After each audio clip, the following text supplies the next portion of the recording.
For more on the latest developments in Iraq, we get two views. Bilal Wahab is a fellow at the Washington Institute for Near East Policy, a foreign policy think tank.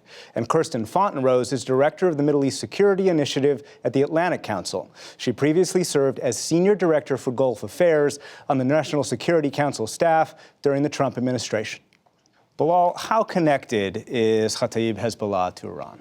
The closest any militia can get to Iran. There is a documentary that Iran has made celebrating the leader of Kataib Hezbollah, Abu Mahdi al-Muhandis, in which he clearly says that he sees himself as a member of the larger Iranian-led resistance against the United States and Israel. So, Kirsten Fontenrose, if this group is so controlled by Iran, does that mean that Iran effectively is attacking the U.S. Embassy today? We believe that it is a direct relationship. We also know that the number two, Mohandis' deputy, has announced yesterday that they have the backing from Tehran, the thumbs up from Tehran to kind of go full throttle against our forces in Iraq. So let's zoom out and talk about the last couple days, the strikes on Sunday. We were talking to you earlier, and you suggested that the U.S. was actually falling into an Iranian trap, that there's now a proxy war between the U.S. and Iran inside Iraq. What do you mean? Iran managed to put the United States in a position of damned if you act and damned if you do not respond. There have been 11 attacks on Iraqi military bases that house American military advisors. 11 such attacks, and the Iraqi government failed to protect or even investigate thoroughly who those attackers were. So the United States was put in a position to defend itself, and I think that's an inherent right. Nonetheless, the trap there is that there is a protest movement against the role of militias in Iraq, demanding a better freedom, a better democracy, that started in August 1st, as of October 1st. It's been going on for 3 months. And that part and parcel of that protest movement was on the nefarious influence that these militias have played by defying the Iraqi sovereignty, by defying the Iraqi state, and also indulging in foreign adventurism that has brought in external attacks on Iraq. So in a way, by having today's protests at the embassy, they have managed somehow to turn themselves from perpetrators into victims. And that's why if this US attack is part of a larger strategy of deterring Iran and forcing accountability into these unruly militias, then that's a positive thing. What the Iraqis fear, what the Iraqi reformers fear, is that this is a one-off that is going to simply divert the attention from the protest movement for reform into the grievances of Kataib Hezbollah militias. Kirsten Fontenrose, I was talking to Iraqi officials over the last day and a half, and they point out exactly what Bilal Wahab was just saying, is that there has been a protest movement against Iran in the center of Baghdad, and instead of talking about that, these strikes have meant we have been talking about U.S.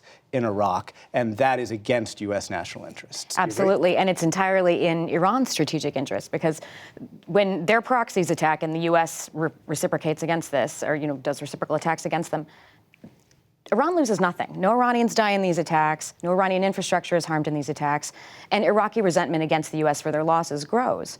So this is in Iran's interest and against the U.S. interest. To Bilal's point, we are not paying attention to the fact that the Iraqis are protesting against the influence of Iran and groups like Kataib Hezbollah on their attempts to reform their own governments. You have remnants of a government that are all Iranian-backed and Iranian-controlled still calling the shots, and all international attention is now on what the U.S. is doing instead of on what the Iraqi people really want. So has the U.S. fallen into a trap?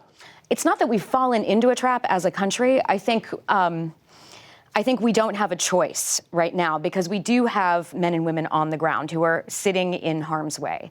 We have not given them the authorities to respond previously. We haven't, as a country, legislated to allow kinetic action against the Iran threat network. So we have a training mission in Iraq that is there to work with the Iraqi armed forces. And they do not have the authority to protect themselves in sufficient ways. So we don't have a choice right now but to react in a way that protects them. Bilal Wahab, but do we have a choice? And do we have a choice on targets? Some of the other criticisms by Iraqi officials about these strikes on Sunday was that, especially the ones in the west of the country, targeted some of the fighters who are fighting ISIS. Even though, yes, they're backed by Iran, but they are fighting ISIS, and yet the U.S. attacked them. Is that not a concern? That could be a concern, but I think that is a nuanced detail. Kataib Hezbollah is part and parcel of the Iraqi grievance, the protest movement on one hand. On the other, they have clearly defied the Iraqi state. Let's look at the targets. There were 5 targets. 3 of them were in Iraq. The other 2 were in Syria. Why is an Iraqi group fighting in Syria? They're not taking orders from the Iraqi state. They're not serving an Iraqi interest. They're serving a non-Iraqi interest. So they are a legitimate target as far as targets go. However, the part that is worrying more for the Iraqis, aside from turning the headlines from the grievances of the Iraqi people and reforming the Iraqi government into the victimhood of these groups, is what happened in Syria.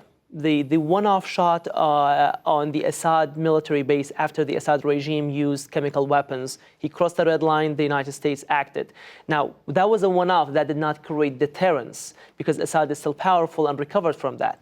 Those Iraqis that seek a greater U.S. engagement in support of reform, they're afraid that this is also a one-off just because the Hashid or the Iraqi militias have crossed an American red line on one hand, and they're afraid that the withdrawal of U.S. troops is only a tweet away, again, as it happened in Syria. Kirsten Fontenrose, you've worked for the president. Is the withdrawal of U.S. troops just a tweet away? I don't think so. I actually think that we're going to see a ramp up in terms of action. So you think this is not a one-off, this is the beginning of a slightly different strategy? I think it is the beginning of a slightly different strategy. The president will have asked the question, why should we not pull out? If we are there with a training mission, and if this training mission is now training forces that are under the control of an Iran-backed Ministry of Defense, why should we leave our people in harm's way? Why should we not just pull them all out? But the answer he will have gotten from DOD now has shifted. You know, Department of Defense was really where the administration had the most pushback against escalation with Iran in Iraq because of the safety of our forces there. The thinking being that if we did anything to escalate, then attacks would begin in true form against our personnel. Well, that's happened. So we've crossed that Rubicon. And what the president will have watched is the U.S. public opinion on it. And there are not the outcries against additional action. We do have men and women in harm's way. He has until January 7th to act in terms of imminent danger without a congressional opportunity to stop him. So I think we're going to see a bit more action in terms of addressing imminent threats only. That's all the authorities can cover at the moment, but I think it will be an interesting few days. Kirsten Fontenrose of the Atlantic Council, Bilal Wahab, Washington Institute for Near East Policy. Thanks very much to you both. Thank you. Thanks for having us.